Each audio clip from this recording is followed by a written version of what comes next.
Welcome to the Bears, Birds, and Brews podcast. This is a podcast about Atlanta Falcons, Chicago Bears, and craft beer.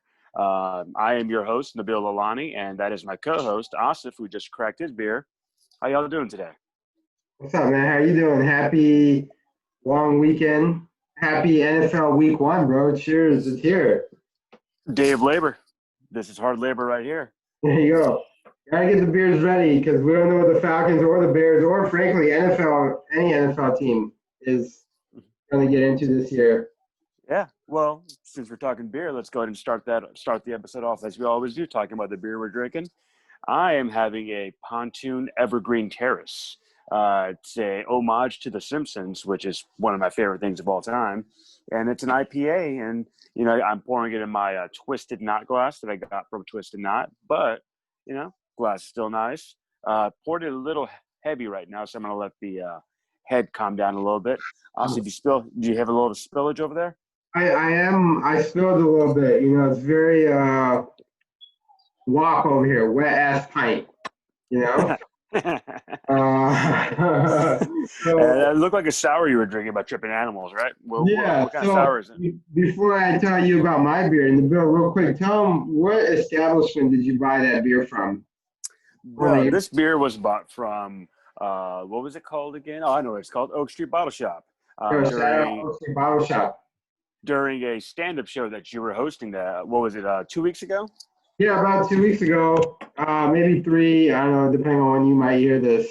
But shout out to Oak Street Bottle Shop and to everybody who came out to that show. If we didn't do it before, you guys were all awesome. I appreciate it.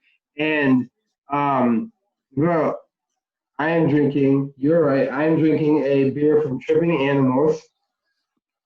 And look at that. Their can art is always exceptional. That animal is stoned. This little can art right here reminds me of Monkish, actually. Slightly, maybe. Like the pattern or the rhythm. Yeah, the pattern, yeah. So anyway, we got this little sloth on the log. That is stoned. And this one is called Drop the Pressure. It's a 6% ABV sour ale with raspberry, pineapple, vanilla, and marshmallow. Oh, nice. Or as they would say in Sandlot, mallow, right? Mm-hmm. What they say? You gotta roast the mallow, stick the mallow on the chocolate, and that's my trick. Okay. Ferment the raspberry and the pineapple as well.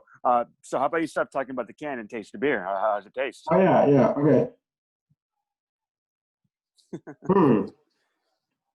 So that's good. That was actually worth the wait for you guys. So does a marshmallow give it a little a mouthfeel to it, like a thick mouthfeel, or? So it tastes like an ale. It tastes like an ale. It's less bitter than a pale ale, but it's got that same light, smooth body, right? Is it really fruity? It is fruity, but it's not tart. So, a lot of times sour, you get the tart. That's the whole point of a sour. The marshmallow balances this one out very evenly and nicely, and it gives it that fluffy feel. Oh, nice. That's a very well-made beer because it is it's very complex. So you got the ale, you got the sour part that you can see and you can taste, but then you also got the marshmallow, which just makes the sweetness really well. And because it's Monday, Labor Day, we had to go with the Monday night glass, and because field goals are overrated. Let's just jump right into football now. Oh yeah. Football is back. We are getting football back. I'm sure a lot of people have their fantasy drafts going, but we're just gonna hop right in and just talk about Bears and Falcons. Bears and Brews. There you go. Yep. So Bears are playing the Lions this week. It's Chicago at Detroit, I believe. And we had some news come over the weekend. The starting quarterback is going to be Mitch.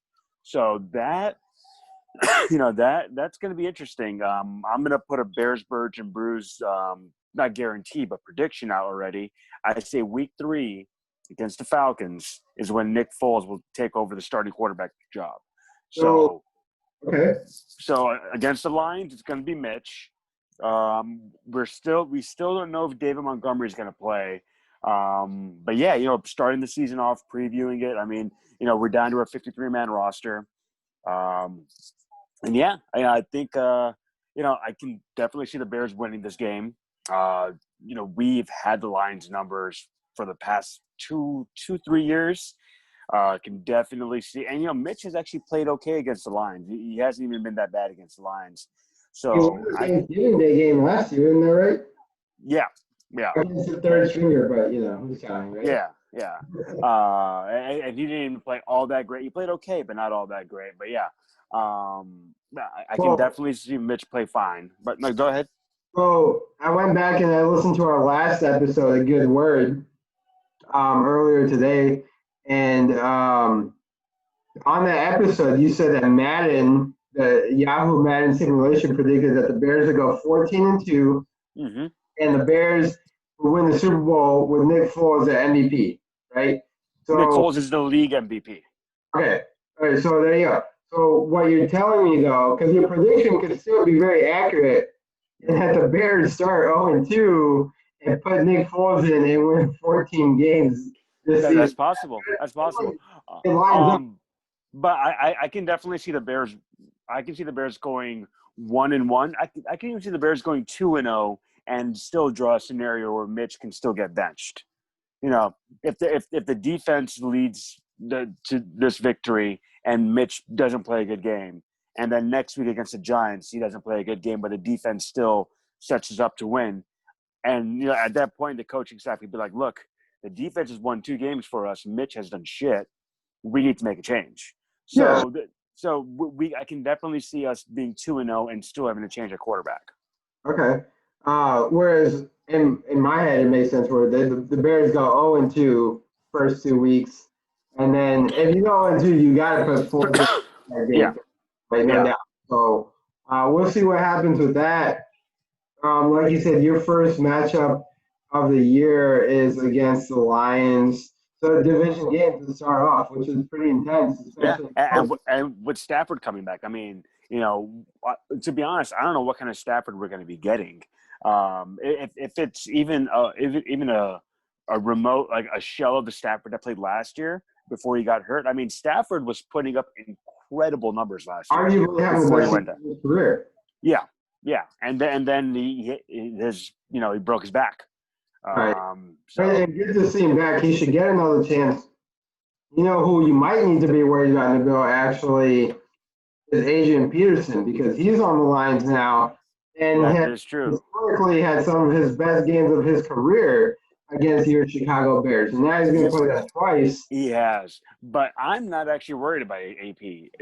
I'm worried about 2 people in Detroit outside of Matt Stafford. One is Kenny Golladay. Kenny Golladay is maybe one of the best young wide receivers in the league right now. I mean, and he was like a 5th or 6th round pick. Kenny Golladay is – I think Kenny Golladay by this time next year might be the best wide receiver in the NFC North.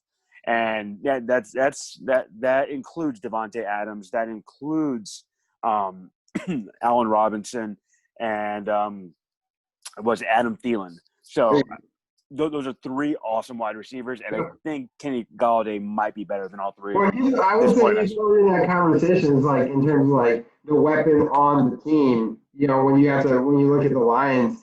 And speaking of fantasy football, real quick, I would say I'm pretty sure Kenny Golladay went off every single board I was drafting on before Marvin Jones Jr. as he should have. Yeah. So there you go. Yeah, and there's also a rookie on the Lions that I'm a little worried about. One DeAndre Swift. I watched him a lot of UGA. I feel like DeAndre Swift is the fusion between Nick Chubb and Sony Michel. Sony Michel was always, the skinnier back who did more like, catching the ball, screens, running outside, and Nick Chubb was the more, up the middle running back. And I feel like DeAndre Swift can do both. So I think that was a great pick for the Lions, and he's on a couple of my fantasy teams too, just because I think he's going to be a really great fit. Really high on him. Did you pick him to win the Heisman last year? I did. Okay, you did, right. So then, yeah, obviously you know what you're talking about, and he's a great player. I'm very excited for him to maybe get some working with Adrian Peterson, because you talk about the mentorship. Mm-hmm. That could be Yeah. phenomenal. And as a matter of fact, because we're talking about the Lions real fast, I will also say their running back core is actually insane. Like, if Kerryon Johnson can stay healthy and DeAndre Swift can stay healthy and Adrian Peterson can be a little bit of what he used to be, the Yeah. Lions will be pretty much unbeatable. I mean, really, if you think about it. Okay. You can't say they'll be unbeatable because they are very beatable. But But the if Lions they're running game, it's not going to happen. have a good running back room. I'll agree with that. Yeah, I mean, it's scary good if it can produce and stay healthy. So we'll see. But the Bears have a great defense to take care of that. So Yeah. we'll see what's happening. And I'm excited to see, what Robert Quinn does. We have a couple of new pieces on our defense this year. One, we got Deshaun Gibson, who's going to be at strong safety, who's an upgrade over Clinton Dix, who did just get released by the Cowboys, I think, a couple of days ago. And, Robert Quinn, I don't think Khalil Mack has ever had another pass rusher as good as Robert Quinn next to him. And we're going to have a healthy Akeem Hicks back. I'm really excited to see this defense, to see how it works out. Jalen Johnson is going to be a rookie playing at the other side of the corner, other side of Kyle Fuller. I think he's going to play left corner. So that I'm a little hesitant about. But all in all, I think the defense is going to be fine. It's basically going to be what's going to happen with Mitch. And I don't know who's going to be running back. If David Montgomery can play, that'd be great. If not, the starting running back might be Cordero Patterson, might be Tariq Cohen. I really don't know. But you can't get Leonard Fournette because he's gone.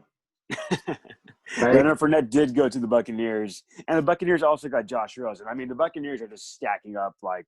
It almost makes you wonder, was it Brady making all the decisions the whole time? You know what I mean? I don't think so. I think their GM's making decisions. Yeah. But yeah, I mean, just to preview, the Bears game as we just did a minute ago. The most important thing I'm looking at is, seeing how our improved pass rush is, and quarterback play. I mean, we have two tight ends now that could potentially. I mean, we have two tight ends that are better than any tight end we had last year, and our offense is very tight end centric.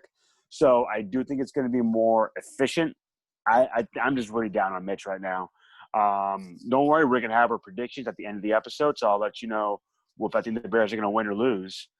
Well, and we'll talk to you when Nick Foles is inevitably starting week 3 against the Falcons, according to Exactly. And, speaking of the Falcons are playing this week as well. They are playing, I believe, the Seahawks. Yeah. I feel like you guys play the Seahawks like every year. Well, I think it's just like luck of the draw sort of deal. Like this year, I believe it's the whole NFC West that the Falcons have to play. I could be wrong about that, but you guys probably do. Last year for sure when Matt Schaub did a good number on them. So we'll see what happens with the Falcons and the Seahawks. I mean, it's like you kind of don't know what to expect from any team this year. You haven't seen them in preseason, and like so much has happened, and like the Seahawks have more or less made some moves. I mean, I'm worried about DK Metcalf. I think definitely. DK Metcalf went off that game against the Falcons last year, so that might have been his breakout game, if you will. Actually, so I'm worried about him. Tyler Lockett is still on the team, and he's got great chemistry with Russell Wilson. Russell Wilson is the man. He is one of the most dangerous quarterbacks in the league, whether with his arm or with his legs. I'm excited to see Greg Olsen. I want to see how Greg Olsen is going to fit in that offense.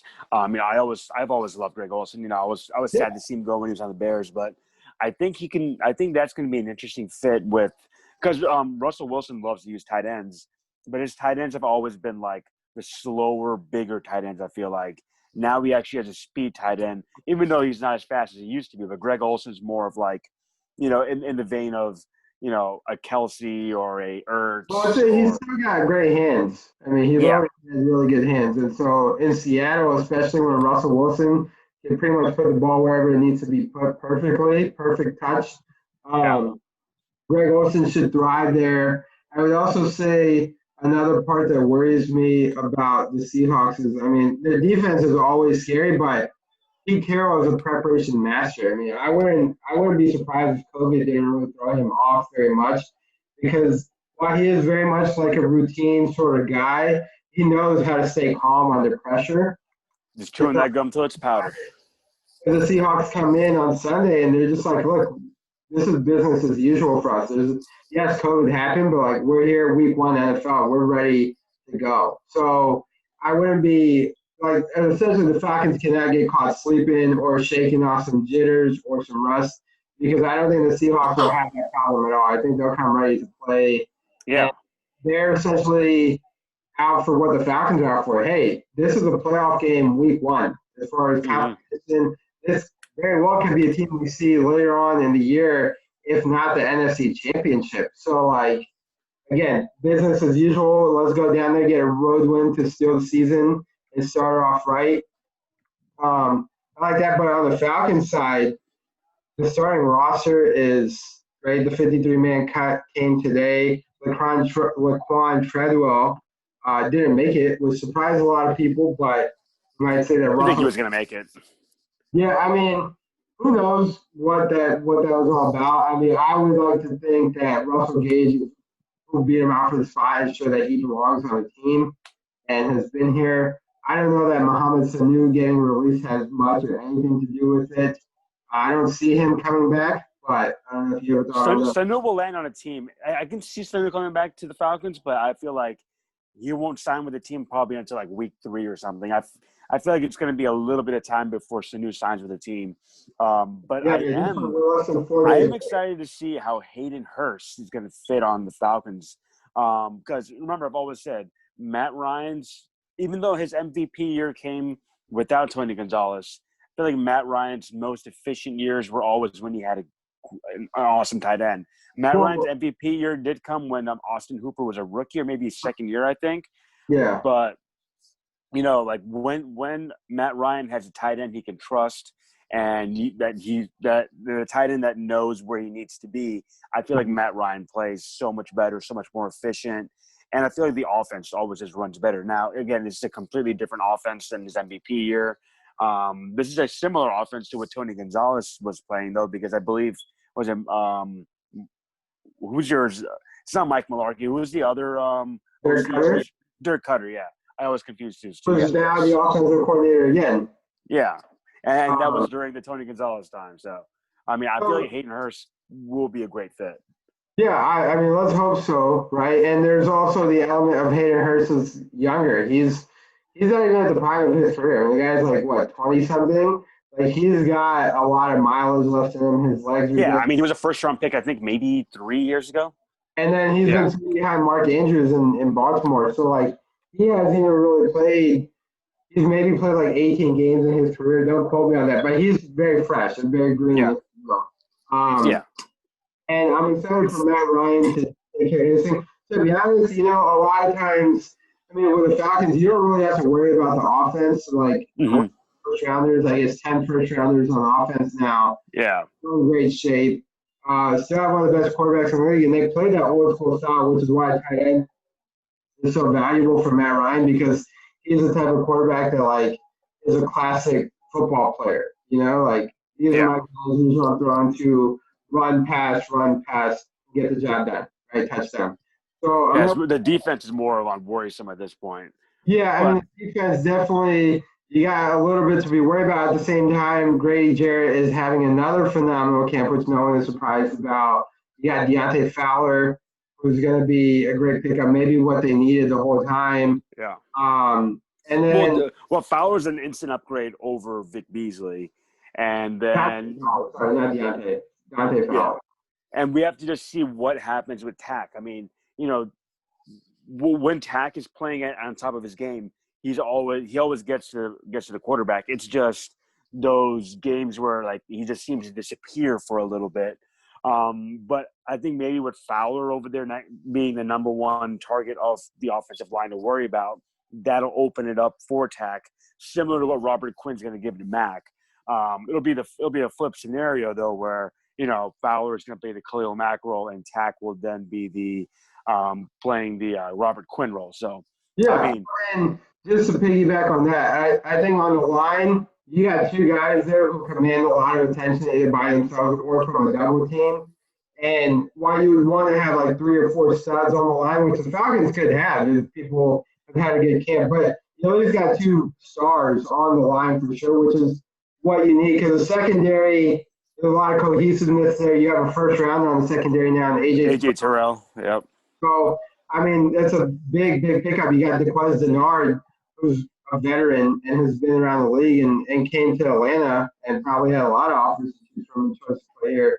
So Yeah. I think I'm good with the Falcons. It's just a matter of can they stay healthy. It's really the last 2 years, let's be honest about, it's been the injury bug with the Falcons, right? Yeah. Well, speaking of that, I was gonna say I think Keanu Neal is a really important part of your defense. If he can stay healthy this year, it will make a difference. And right, because to your point, if Keanu Neal can stay healthy this year, it's literally going to be the first time anybody has seen the Falcons offense at full strength in 3 years, right? Falcons defense.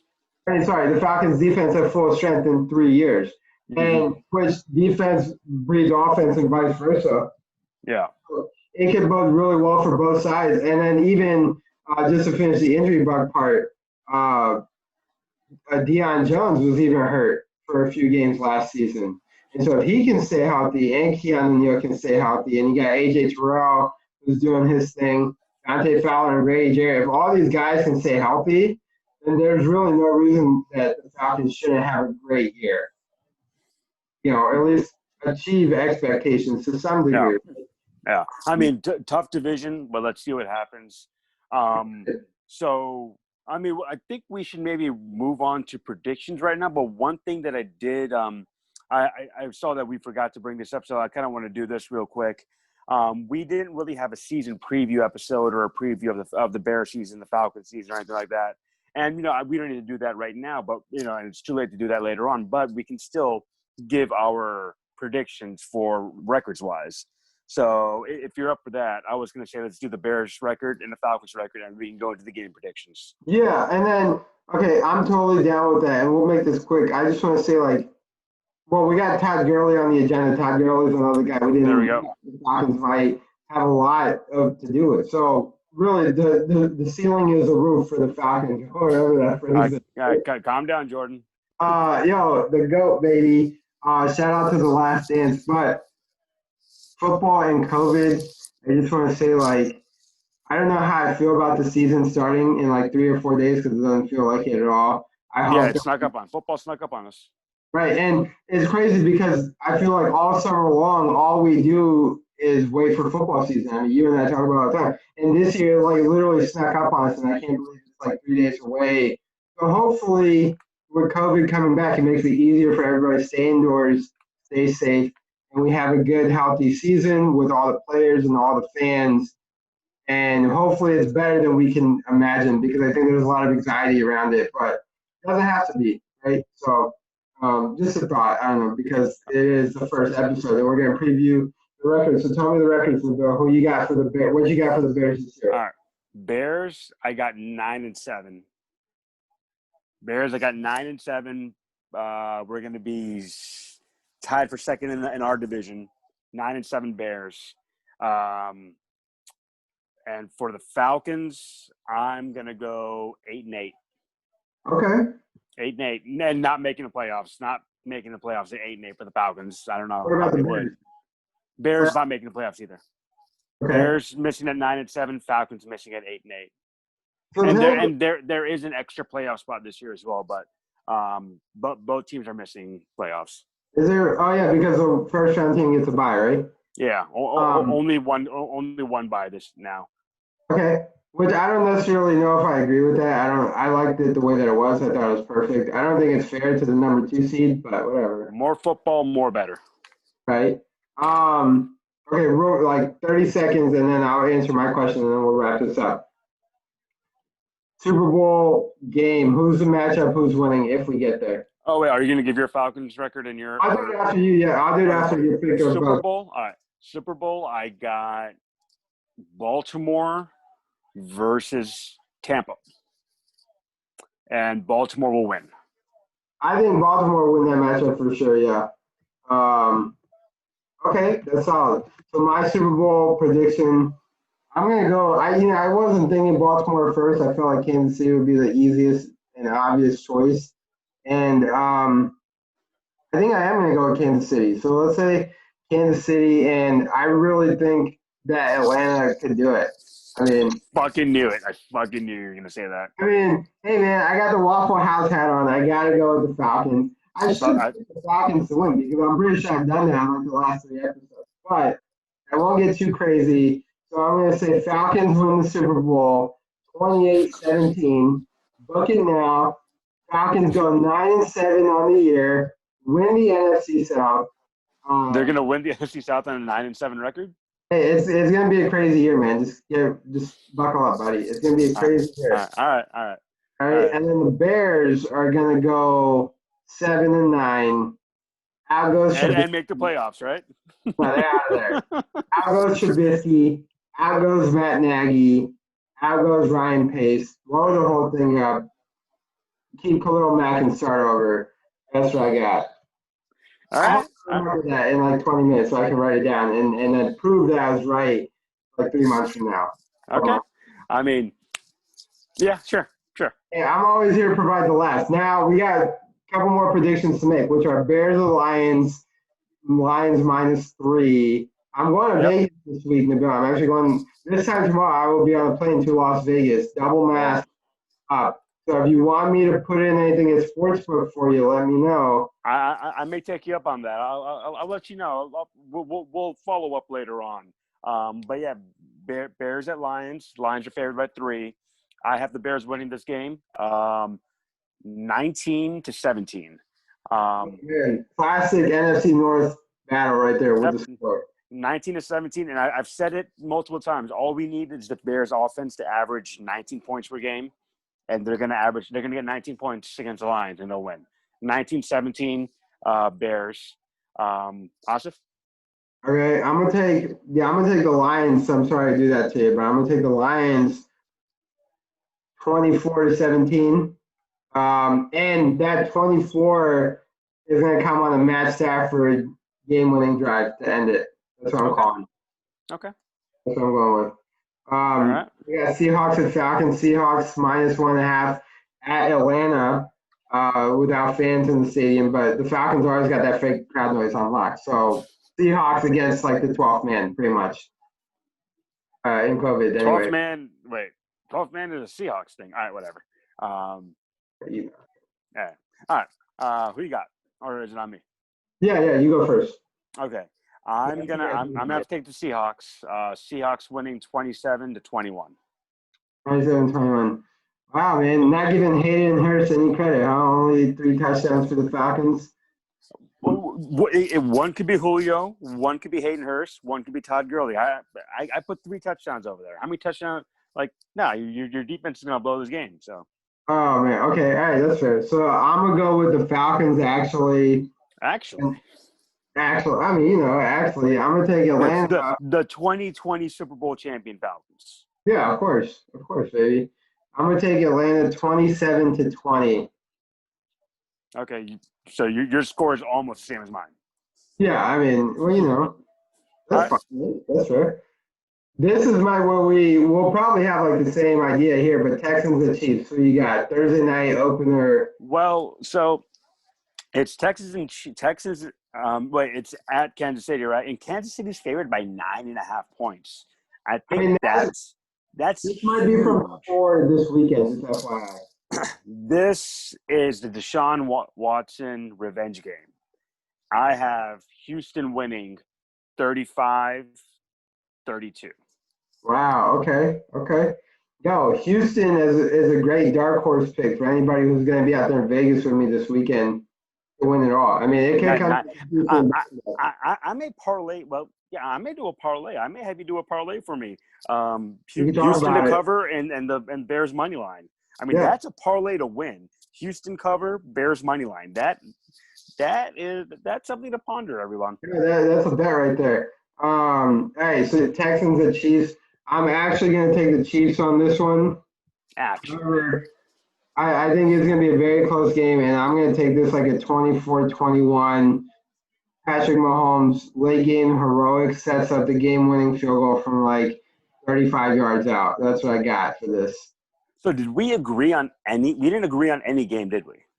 I got the Chiefs, you got the Texans, I got the Falcons, you got the Seahawks, I got the Lions, you got the Bears. Yeah, so. Perfect. Hey, well, House thank you wins. for listening. Real quick, Nabeel, tell them what they're going to hear, because this is going to be Yeah. the second episode in the queue. Talk to them. Yeah, so we actually did a special recording at Bobby Jones Golf Club earlier this weekend.